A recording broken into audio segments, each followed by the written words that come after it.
नमस्कार दोस्तों, स्वागत है आप सभी का आपके अपने यूट्यूब चैनल होमनिस्टी में। दोस्तों, जैसा कि हम लोग यहाँ पर आपके लिए स्टैटिस के 12 इंपॉर्टेंट एमसीक्यू सॉल्व करा रहे हैं दोस्तों। और उसी कड़ी में दोस्तों यहाँ पे हम लोगों ने इसका पार्ट 8 लेकर आया है दोस्तों, जिसमें दोस्तों हम लोग यहाँ पे अध्यायवर आपके जितने भी इंपॉर्टेंट क्वेश्चन हैं उनको विधिवत यहाँ पे एक्सप्लेनेशन के साथ समझा रहे हैं दोस्तों। और साथ ही आपके यहाँ पे रिवीजन पर्पज़ के लिए भी ये आपकी वीडियो बहुत ही लाभदायक है। तो दोस्तों, इस वीडियो को आप लोग अंत तक देखिएगा दोस्तों। तो चलिए दोस्तों, शुरू करते हैं आज का सेशन स्टैटिस के 12 इंपॉर्टेंट एमसीक्यू पार्ट 8। दोस्तों, इससे पहले दोस्तों हम लोग कल आपको जो क्वेश्चन दिए थे उसके अगर हम लोग यहाँ पे आंसर्स की बात कर ले तो बहुत लोगों ने यहाँ पे सही आंसर दिया था और कुछ लोगों ने यहाँ पे आपके गलत आंसर दिए थे। तो यहाँ पे दोस्तों ये क्वेश्चंस क्या कह रहा है इसको अगर हम लोग समझ लेते हैं। तो यदि मानक विचलन 4 है, मतलब दोस्तों यहाँ पे स्टैंडर्ड डिविएशन क्या कह रहा है कि 4 है।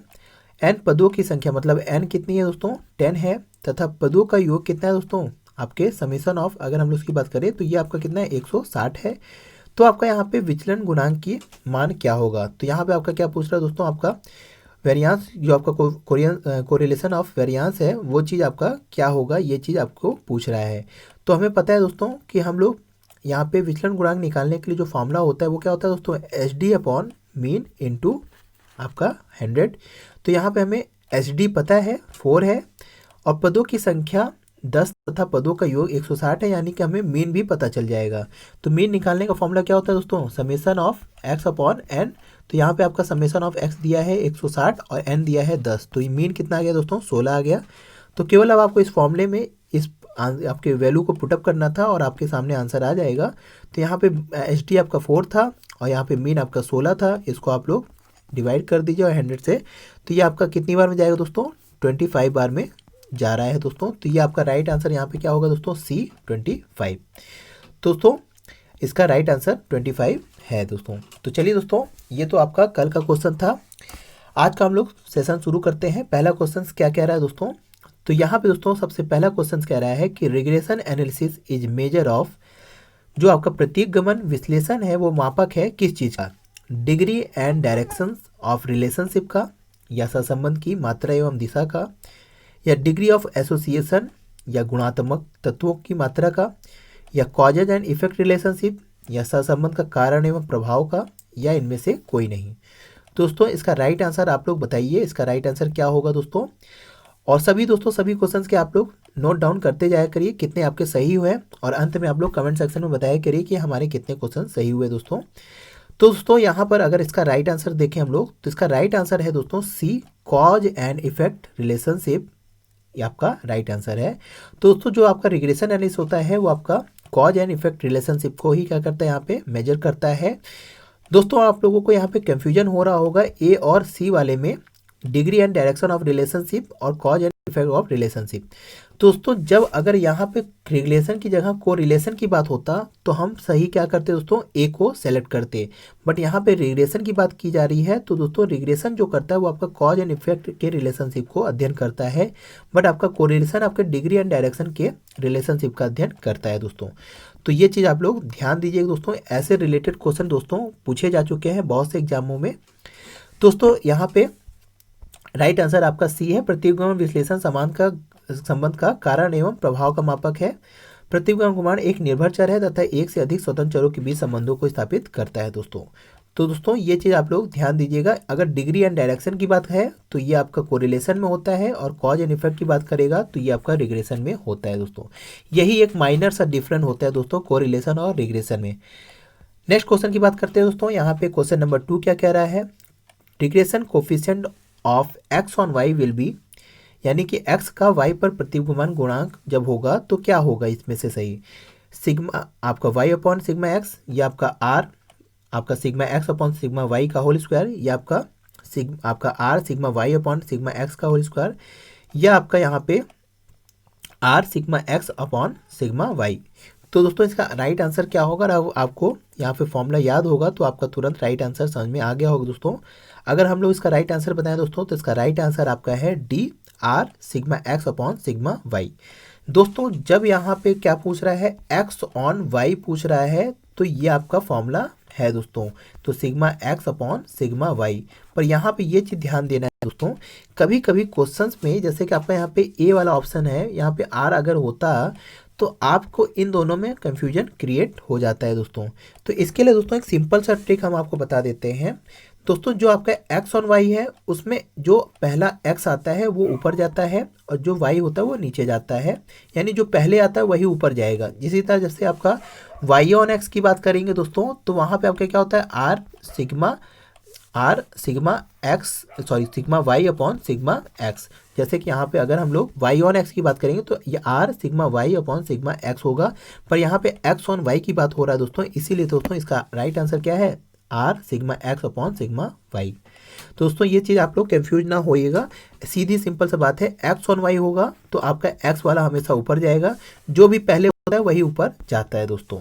तो इसका राइट आंसर आपका डी राइट आंसर है दोस्तों। यहाँ पे देखिए दिया है कि एक्स और वाई का प्रतिगमन गुणांक आपका बी एक्स वाई, यानी कि आपका एक्स ऑन वाई होता है, तो इसको हम लोग कैसे दोस्तों, R sigma X upon sigma Y हम लोग करते हैं दोस्तों। उसी तरह दोस्तों यहाँ पे वाई ऑन एक्स ऊपर क्या होगा दोस्तों, आर आपका ये वाई आपका ऊपर हो जाता है और एक्स आपका नीचे हो जाता है।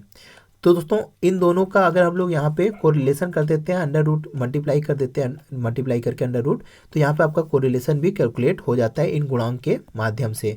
तो इसको भी आप लोग समझ लीजिएगा दोस्तों, आपका under root B X Y and Y X B Y X को आप लोग अगर मल्टीप्लाई करके अंडर रूट निकालते हैं तो आपका कोरिलेशन भी निकल आता है। तो दोस्तों आशा है इस क्वेश्चन से आपको इतनी चीज़ें समझ में आ गई होंगी दोस्तों। क्वेश्चन नंबर 3 की बात करते हैं दोस्तों। तो क्वेश्चन नंबर 3 कह रहा है कि the word regression in statics was first used by. दोस्तों जो आपका रिग्रेशन शब्द है वो सर्वप्रथम किसने यूज किया था, तो आपका प्रतिगमन शब्द का प्रयोग सर्वप्रथम किसने किया, बाउले ने, कार्ल पियर्सन ने, रॉबर्ट्स ने या गल्टन ने। दोस्तों ये आपको पता होगा कि इसका सर्वप्रथम प्रयोग किसने किया था दोस्तों, आपका फ्रांसीसी गल्टन ने इसको सर्वप्रथम यहाँ पे प्रयोग किया था। तो इसका राइट आंसर दोस्तों क्या है, डी फ्रांसीसी गल्टन। तो दोस्तों सांख्यिकी में प्रतिगमन शब्द का सबसे पहले प्रयोग गल्टन ने किया था। सर फ्रांसीसी गल्टन ने वैश्विक घटना को प्रदर्शित करने के लिए इस शब्द का प्रयोग किया था दोस्तों, जो कि लंबे पूर्वजों की वंशजों की ऊंचाइयों को एक समान औसत की ओर वापस लाना था दोस्तों। तो इन्होंने जैविक घटना पर ही ये चीज़ अध्ययन किया था दोस्तों, और ये आपके रेगुलेशन को सर्वप्रथम यहाँ पे समझाया था दोस्तों।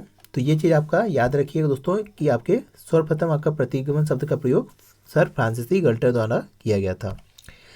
नेक्स्ट क्वेश्चन की बात करते हैं दोस्तों, the limit of Karl Pearson correlation coefficient value R. दोस्तों जो आपका कार्ल पियर्सन सहसंबंध का गुणांक मान की सीमाएं हैं वो कितनी होती है।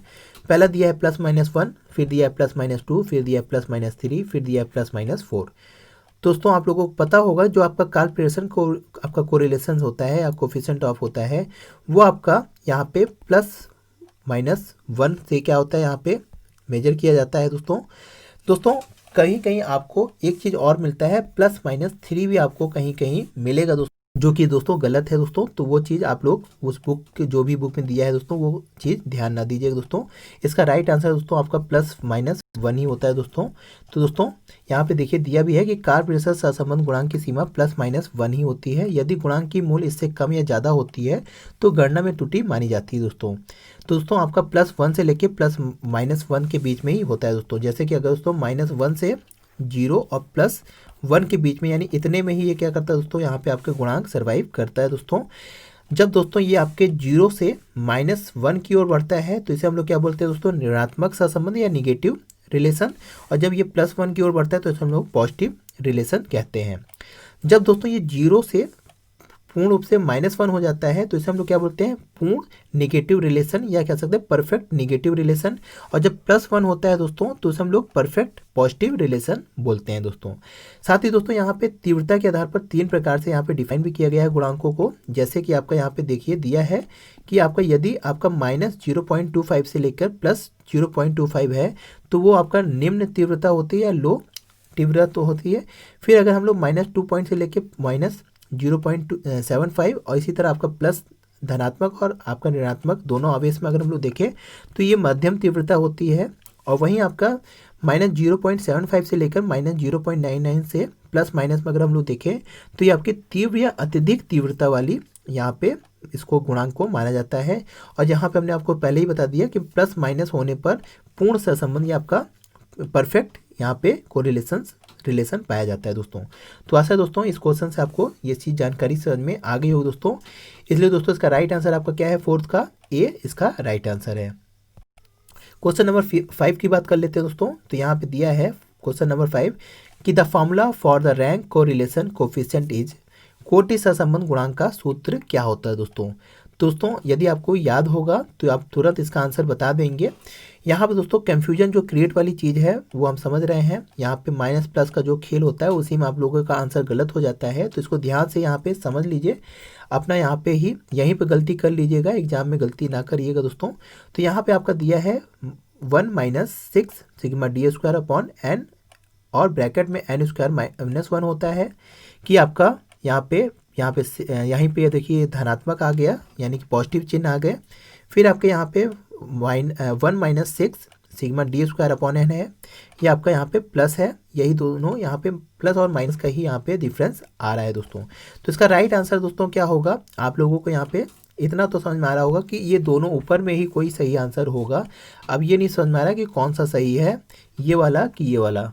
दोस्तों अगर हम बताएं तो इसका राइट आंसर आपका ए राइट आंसर है दोस्तों, क्योंकि दोस्तों जो आपका कोटि सहसंबंध गुणांक है उसमें आपका ये माइनस होता है दोस्तों।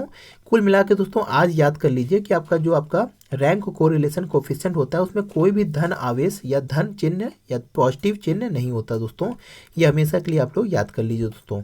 तो आशा है दोस्तों आगे से ये वाला आपका क्वेश्चन कभी गलत नहीं होगा दोस्तों। तो इसका राइट आंसर आपका ए आपका राइट आंसर है दोस्तों इसको हम लोग एक तरीके से और तरीके से लिखते हैं, इसको भी समझ लीजिए। ये मैथ का ही थोड़ा सा एक ट्रिक है, इसको आप लोग जानते भी हैं कि अगर हम लोग n का 3 यानी कि n³ दिया है और अगर हम लोग इसमें से एक n कॉमन ले लें तो आपका यही चीज़ आपका बनता है। मतलब यहाँ पे एक n कॉमन ले लिया गया तो यहाँ पे आपका n स्क्वायर बचा और यहाँ पे एक आपका बच रहा है। तो हम लोग इसको दोनों तरीके से यहाँ पे लिखते हैं दोस्तों। तो यहाँ पे इसको समझ लीजिएगा दोस्तों, ये चीज़ आपका मैथ का चीज़ है दोस्तों, आप लोगों को समझ में आ रही होगी। तो आपको दोनों फॉर्मूला आप लोग याद कर लीजिएगा दोस्तों, आपके कोटि सहसंबंध गुणांक ये आपका यहाँ पे रैंक कोरिलेशन के बारे में। तो दोस्तों क्वेश्चन नंबर 5 का राइट आंसर ए है। नेक्स्ट क्वेश्चन की बात करते हैं दोस्तों, क्वेश्चन नंबर 6।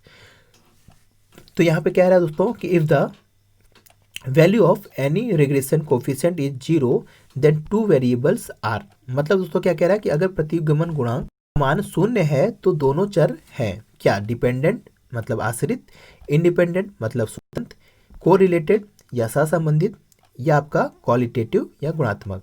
तो दोस्तों जब मान आपका क्या है 0 है तो वो क्या होते हैं, डिपेंडेंट होते हैं, इंडिपेंडेंट होते हैं, कोरिलेटेड होते हैं या क्वालिटेटिव होते हैं।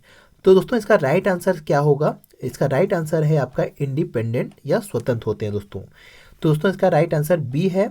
इसको अगर आप लोग समझ लीजिए दोस्तों, यहाँ पे इंडिपेंडेंट का क्या तात्पर्य है दोस्तों, मतलब दोस्तों क्या कह रहा है कि यदि दो आपके वेरिएबल्स एक दूसरे से स्वतंत्र हैं, मतलब दोस्तों स्वतंत्र का क्या मतलब है कि यदि जैसे कि हमने एक एग्जांपल आपको समझाया है, तो यदि जैसे कि आपके मेहनत से आपके दोस्त को नौकरी नहीं मिलेगी दोस्तों, या आपके दोस्त के मेहनत पर आपको नौकरी नहीं मिलेगी, तो इन दोनों में दोस्तों क्या हो रहा है, ये दोनों आपस में इंडिपेंडेंट है। मतलब दोस्तों आप जितना मेहनत करेंगे आपको सफलता मिलेगी, वो जितना मेहनत करेगा उसको सफलता मिलेगी। मतलब इन दोनों वेरिएबल्स में कोई भी रिलेशन नहीं है दोस्तों।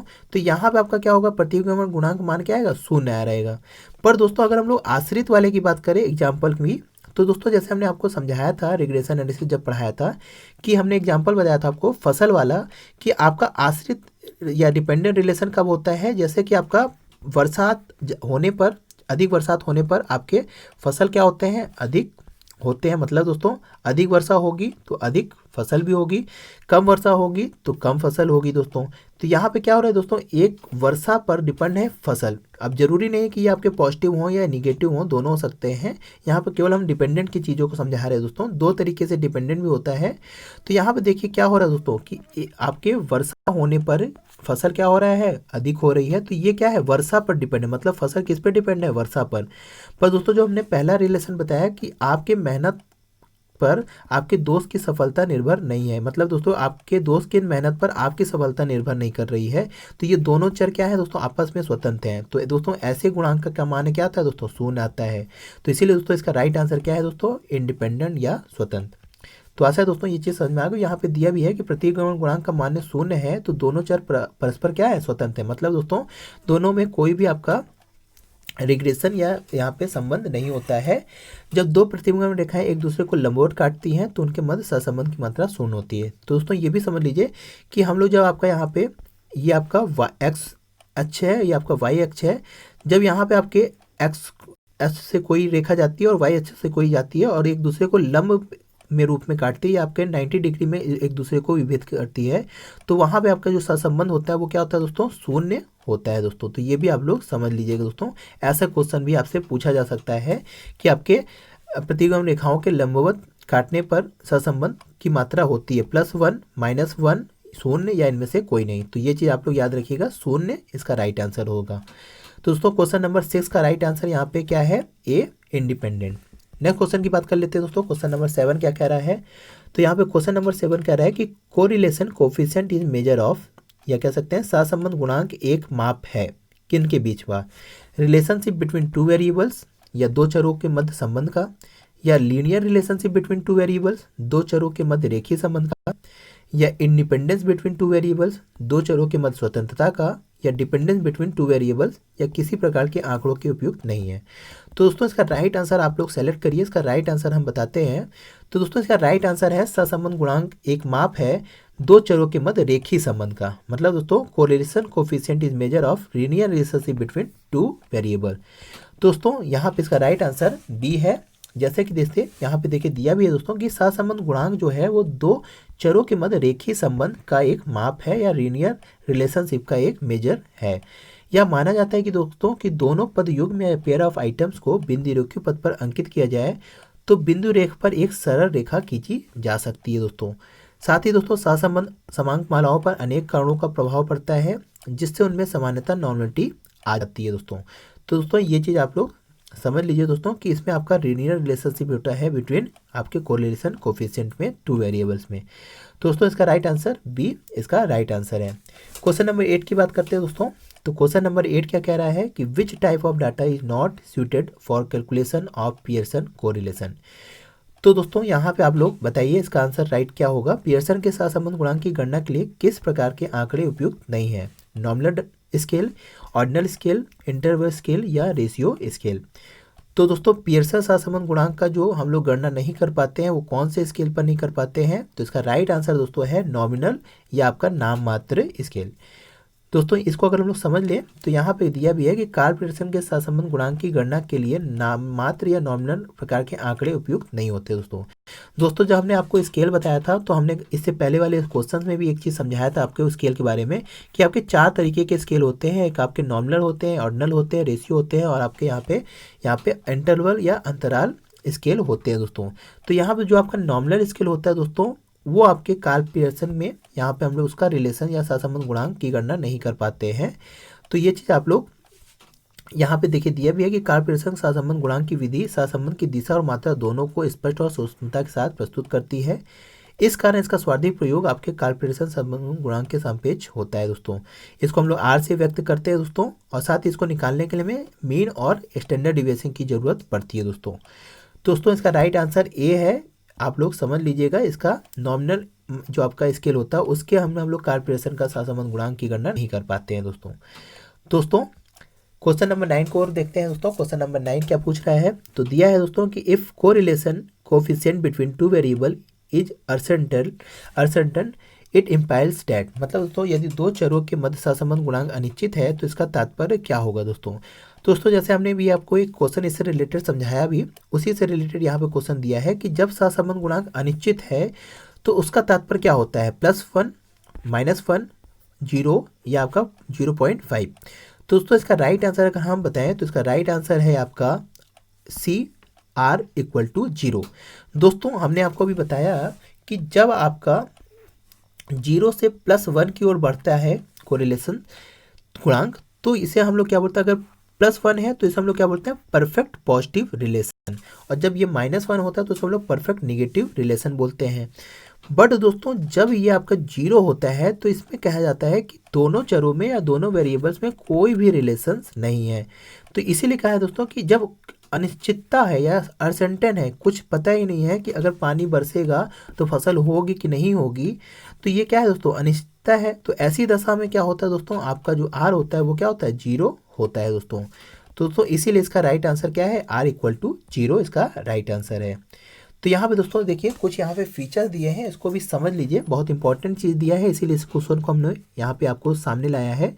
तो यदि दो चरों के मध्य सहसंबंध गुणांक अनिश्चित है तो इसका तात्पर्य है कि सहसंबंध गुणांक की मात्रा 0 है, मतलब कोरिलेशन आपका क्या होगा, 0 होगा। इसके कुछ फीचर्स दिए हैं, इसको समझ लीजिए दोस्तों। यहाँ पे गामा की कोई भी इकाई नहीं होती दोस्तों, यह एक संख्या मात्र है, इसका तात्पर्य है कि माप की इकाइयाँ R का हिस्सा नहीं है दोस्तों। फिर दोस्तों फीचर क्या दूसरा कह रहा है कि गामा का ऋणात्मक मान प्रतिलोम संबंध दर्शाता है, मतलब दोस्तों इन्वर्स रिलेशन समझाता है। और यहाँ पे आपका यदि धनात्मक है तो दोनों एक ही दिशा में गतिमान होते हैं दोस्तों, मतलब दोनों आपके एक ही दिशा में गतिमान होते हैं। सहसंबंध गुणांक R का मान -1 से +1 के बीच में स्थित होता है। तो यहाँ पे दोस्तों इसको हम लोग ऐसे भी समझ सकते हैं दोस्तों, कभी कभी एक क्वेश्चन ऐसे भी पूछा गया है दोस्तों, तो इसको भी आप लोग समझ लीजिए कि -1 <= गामा <= +1। तो कभी कभी दोस्तों पूछ लेता है कि आपका जो रिग्रेशन आपका यहाँ पे R या गामा है वो इक्वल होता है किन के बीच में। तो यहाँ पे आपको 4 तरह का ऑप्शन दे देता है, उसमें से यहाँ पे थोड़ा सा किसी को ये कर देगा उल्टा, तो ये आप लोग यहाँ पे ये चीज़ भी समझ लीजिएगा, इसका राइट चीज़ यही है दोस्तों। फिर दोस्तों क्या कह रहा है कि यदि किसी अभ्यास में गामा का मान रेंज से बाहर है, मतलब दोस्तों -1 और +1 के बाहर है, तो हम क्या कहेंगे कि जो आपका गणना किया गया है वो त्रुटि या कह सकते हैं एरर उसमें है दोस्तों। फिर आपका यहाँ पे कह रहा है कि जो आपका गामा है या उसका परिणाम जो होता है वो ओरिजिन और स्केल इफेक्ट दोनों से प्रभावित होता है दोस्तों, मतलब उद्गम और पैमाने के परिवर्तन से प्रभावित होता है दोस्तों। दोस्तों हमने आपको बताया था ओरिजिन इफेक्ट का मतलब क्या होता है दोस्तों, प्लस माइनस से लिया जाता है, और स्केल इफेक्ट से मतलब क्या होता है दोस्तों, मल्टीप्लाई एंड डिवाइड से लिया जाता है। मतलब दोस्तों अगर हम लोग किसी संख्या से प्लस माइनस करते हैं और उतनी संख्या से हम लोग उसके रिग्रेशन या आपके यहाँ पे सहसंबंध में भी करते हैं, तो वो आपका उतने से ही परिवर्तन या उसमें प्रभावित होता है दोस्तों, ओरिजिन से भी और स्केल से भी, दोनों से। फिर दोस्तों हमने यहाँ पे कहा है कि आपका जो गामा 0 है तो इसका तात्पर्य है कि दोनों में कोई भी सहसंबंध नहीं है, मतलब कोई भी कोरिलेशंस नहीं है। तो दोस्तों ये सारी चीज़ें हम लोगों ने आपको अपने स्टैटिक्स वाले लेक्चर्स में सारी चीज़ें समझाया था दोस्तों। अगर आप लोगों ने नहीं देखा है तो मैं चैनल के प्लेलिस्ट में स्टैटिक्स के लेक्चर में जाके ये सब चीज़ें आप समझ सकते हैं, रिवाइज कर सकते हैं दोस्तों। तो यहाँ पे लास्ट फीचर क्या दे रहा है कि अगर R अथवा R- है यानी गामा और 1 और -1 है तो इसका अर्थ है कि सहसंबंध पूर्ण है या परफेक्ट है और चरों के बीच सटीक रेखीय संबंध पाया जा रहा है। तो दोस्तों यहाँ पे कुछ यहाँ पे फीचर्स दिए गए थे, इसको आप लोग नोट डाउन कर लीजिए, याद कर लीजिएगा या रिवाइज भी कर लीजिए। यहाँ पे दोस्तों इससे रिलेटेड कोई भी क्वेश्चन बन सकते हैं दोस्तों इसका राइट आंसर आपका यहाँ पे C था, R = 0। तो क्यों था ये भी आप लोग समझ लिए दोस्तों। नेक्स्ट क्वेश्चन की बात करते हैं दोस्तों, क्वेश्चन नंबर 10 की। तो यहाँ पे दिया है कि we should expect negative correlation while studying relationship between, मतलब दोस्तों इनके बीच संबंधों का अध्ययन करते समय हमें नकारात्मक सहसंबंध की उम्मीद करनी चाहिए। तो यहाँ पे दोस्तों कुछ एग्जाम्पल दिया गया है, उसमें आपसे क्या पूछ रहा है, निगेटिव कोरिलेशन किस एग्जाम्पल में यहाँ पे बैठ रहा है या इसके रिलेशनशिप में निगेटिव कोरिलेशन होंगे। तो पहला क्या दे रहा है कि income and expenditure of family में आपका निगेटिव कोरिलेशन होंगे, या आपके price and demand of A product में आपके निगेटिव कोरिलेशन पाए जा रहे हैं, या आपके sales and profit of company में, या आपके इनमें से कोई नहीं। तो दोस्तों यहाँ पे आप लोग ये आपका लॉजिकल एक क्वेश्चन है और साथ ही आपका इकोनॉमिक्स से रिलेटेड भी क्वेश्चन पूछ लिया है, तो आप लोग इसको ध्यान से समझिए कोरिलेशन को। तो यहाँ निगेटिव की बात कहा है, तो निगेटिव का हमने क्या मतलब बताया था दोस्तों कि जब आपका क्या हो, इन्वर्स रिलेशन होता है तो उसको हम लोग क्या बोलते हैं, यहाँ पे निगेटिव कोरिलेशन बोलते हैं। तो यहाँ पे आप लोग एक एक चीज़ को समझ लीजिए एग्जाम्पल में, तो आपका आंसर सामने आ जाएगा दोस्तों। तो यहाँ क्या कह रहा है, income and expenditure of family. तो दोस्तों सिंपल सा बात है कि यदि किसी की इनकम बढ़ती है तो उसका एक्सपेंडिचर भी क्या हो जाता है दोस्तों, बढ़ जाता है दोस्तों। जैसे कि दोस्तों जिसकी कम सैलरी होती है वो कम खर्च करता है, और जिसकी अधिक सैलरी होती है वो अधिक खर्च करता है।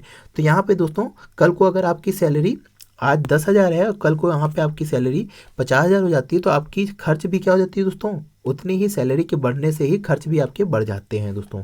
तो ये आपका यहाँ पे क्या हो रहा है दोस्तों, यहाँ पे आपका इन्वर्स रिलेशन नहीं हो रहा, मतलब कि यहाँ पे एक के बढ़ने पर दूसरा बढ़ रहा है, तो ये आपका क्या हो रहा है, पॉजिटिव रिलेशन हो रहा है। तो यहाँ पे आपका पहला आंसर गलत हो गया। तीसरे की बात कर लेते हैं दोस्तों। इसका तो राइट आंसर आपका यहाँ पे बी है। क्यों है इसको भी हम समझा देते हैं। अगर तीसरे की बात कर ले तो देखिए यहाँ दिया है sales and profit of company. तो दोस्तों जाहिर सी बात है, आपको पता होगा कि किसी कंपनी का सेल बढ़ता है तो उसकी प्रॉफिट भी क्या होती है, बढ़ती है। तो यहाँ पे भी क्या हो रहा है दोस्तों, एक के बढ़ने पर दूसरा बढ़ रहा है, इन्वर्स रिलेशन नहीं है। तो ये भी आपका क्या होगा दोस्तों, यहाँ पे निगेटिव कोरिलेशन नहीं पाए जा रहे हैं। पर दोस्तों प्राइस एंड डिमांड में क्या होता है दोस्तों, इन्वर्स रिलेशन होता है। मतलब दोस्तों अगर किसी वस्तु की प्राइस बढ़ती है तो उसकी डिमांड क्या हो जाती है, कम हो जाती है। जैसे दोस्तों मार्केट में प्याज का प्राइस बढ़ता है तो उसकी डिमांड क्या हो जाती है, कम हो जाती है। तो यहाँ पे देखिए क्या हो रहा है, इन्वर्स रिलेशन हो रहा है, मतलब एक के बढ़ने से दूसरा घट रहा है। तो ऐसी जब स्थिति दोस्तों होती है तो उसे में क्या होता है, निगेटिव कोरिलेशन पाया जाता है। तो इसीलिए दोस्तों इसका राइट आंसर क्या है दोस्तों, B, price and demand of product इसका राइट आंसर है दोस्तों। तो आशा दोस्तों ये चीज़ आपको समझ में आ गई होगी दोस्तों। यहाँ पे जो समझाया है उसको ही देख लेते हैं कि उत्पाद की कीमत और उत्पाद की मांग के बीच में नकारात्मक संबंध पाया जाता है। अपवाद हम लोग नहीं ध्यान देंगे दोस्तों, हम लोग समान भाषा में ही सॉल्व करते हैं कोई भी क्वेश्चन, या समान स्थिति में ही हम लोग समझते हैं। जब चर विपरीत दिशा में गतिमान होते हैं दोस्तों तो सहसंबंध ऋणात्मक होता है, अर्थात चरों की गति की विपरीत दिशाओं में होती है। तो जैसे आपका यहाँ पे कीमत और मांग में यहाँ पे इन्वर्स रिलेशन की बात कह रहा है दोस्तों। फिर क्या कह रहा है कि सहसंबंध ऋणात्मक होने पर सहसंबंध गुणांक का मान 0 से -1 की ओर होता है दोस्तों। और पूर्ण सहसंबंध ऋणात्मक होने पर, मतलब परफेक्ट निगेटिव होने पर दोस्तों आपका -1 होता है। तो ऋणात्मक सहसंबंध का वक्त ढाल भी ऋणात्मक, अर्थात ऊपर से नीचे बाएं की ओर। तो हाँ दोस्तों ये भी समझ लीजिए, एक चीज इससे भी रिलेटेड क्वेश्चन पूछे गए हैं कि आपका जो स्लोप होता है वो कैसा होता है। तो यहाँ पे दोस्तों इसका स्लोप जो होता है वो आपके बाएं तरफ ऊपर से नीचे दाएं तरफ होता है दोस्तों। इसी के जस्ट अपोजिट दोस्तों आपका धनात्मक में क्या होता है दोस्तों, ये आपके बाएं तरफ नीचे से दाएं तरफ ऊपर की ओर जाता है दोस्तों। तो ऐसे भी क्वेश्चन दोस्तों पूछे गए हैं तर्क देके। तो ये चीज़ आपका निगेटिव है, मतलब कि आपके यहाँ पे ऋणात्मक कोरिलेशन, और ये आपके पॉजिटिव यहाँ पे कोरिलेशन होते हैं दोस्तों। तो आशा है दोस्तों इस क्वेश्चन से आपको इतनी चीज़ें समझ में आ गई होंगी दोस्तों। इसका राइट आंसर आपका यहाँ पे बी क्यों है, समझ में आपको आ गया होगा। नेक्स्ट क्वेश्चन की बात करते हैं दोस्तों। क्वेश्चन नंबर 11 क्या कह रहा है, तो यहाँ पे 11 कह रहा है कि the lines of regression intersect at the point. मतलब दोस्तों प्रतिगमन रेखाएं एक दूसरे को कहाँ विच्छेदित करती हैं या कहाँ काटती हैं।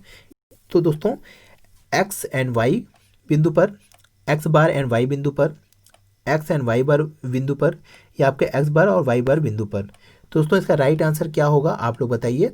अगर हम बताएं दोस्तों इसका राइट आंसर क्या है, तो इसका राइट आंसर है आपका D, x bar and y bar. क्यों है दोस्तों इसको भी समझ लीजिए। इस फिगर से आप लोग समझ जाएंगे सिंपल सा कि प्रतिगमन रेखाएं एक दूसरे को काटती हैं उस बिंदु पर जहां पे एक्स बार और वाई बार एक दूसरे को विच्छेदित करती हैं या क्रॉस करती हैं। तो दोस्तों ये आपका वाई अक्ष है, ये आपका एक्स अक्ष है। जब आपके एक्स से एक्स बार कोई रेखा जाती है और वाई अक्ष से आपका वाई बार कोई रेखा जाती है, और जहाँ पे ये दूसरों को इंटरसेक्ट करती हैं वही आपका क्या होता है दोस्तों, आपका एक दूसरे का यहाँ पे प्रतिच्छेदित या क्रॉस बिंदु इंटरसेक्ट पॉइंट होता है दोस्तों। तो दोस्तों यहाँ पे आपका एक्स बार एंड वाई बार इसका राइट आंसर है आपके क्वेश्चन नंबर 11 का डी। नो आपका यहाँ पे नेक्स्ट क्वेश्चन की बात कर ले दोस्तों। क्वेश्चन नंबर 12 आज का लास्ट क्वेश्चन। दोस्तों यहाँ पे क्या कह रहा है कि select the method of the finding out correlation. तो यहाँ पे क्या कह रहा है कि निम्नलिखित में सहसंबंध को जानने के लिए निम्नलिखित में से सही विधि का चयन कीजिए।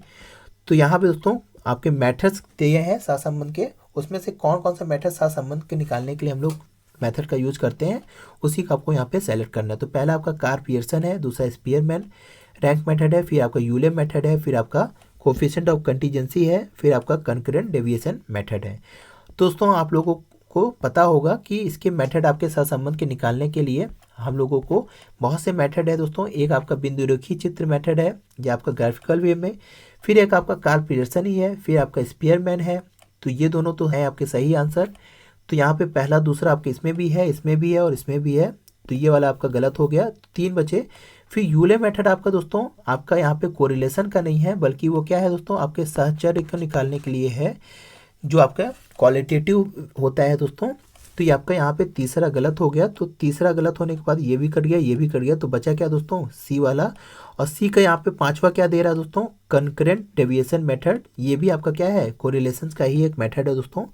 और जो आपका ये कोफिशिएंट ऑफ कॉन्टीजेंसी है दोस्तों, ये भी आपका दोस्तों सहचर्य गुणांक निकालने का ही एक विधि होता है दोस्तों। तो यहाँ पे तीसरा चौथा ऑड है और सारी चीज़ें यहाँ पे सही है दोस्तों। तो इसका दोस्तों राइट आंसर यहाँ पे क्या है, सी, पहला, दूसरा और पांचवा। तो दोस्तों इसका राइट आंसर सी राइट है। इसको अगर हम लोग दोस्तों यहाँ पे समझ लें, यहाँ की जो मुख्य विधियाँ हैं, आपकी विधियाँ हैं सहसंबंध की, तो सबसे पहला जैसे हमने बताया आपका ग्राफिकल या चित्र या बिंदु चित्र विधि। दूसरा आपका कार्परेशन का सहसंबंध गुणांक है। फिर आपका स्पीयरमैन की श्रेणी क्रमांतर विधि है। फिर आपका समवर्ती, फिर आपका संगामी विचरण रीति है, और आपका एक है न्यूनतम वर्ग रीति। तो जो आपका यूल विधि और कंटीजेंसी है, ये आपका सहसंबंध नहीं बल्कि गुण सहचर के अध्ययन के लिए हम लोग यूज करते हैं मेथड। तो दोस्तों इसका राइट आंसर सी है। आप लोगों को इससे भी यहाँ पे इसको भी नोट डाउन कर लीजिएगा।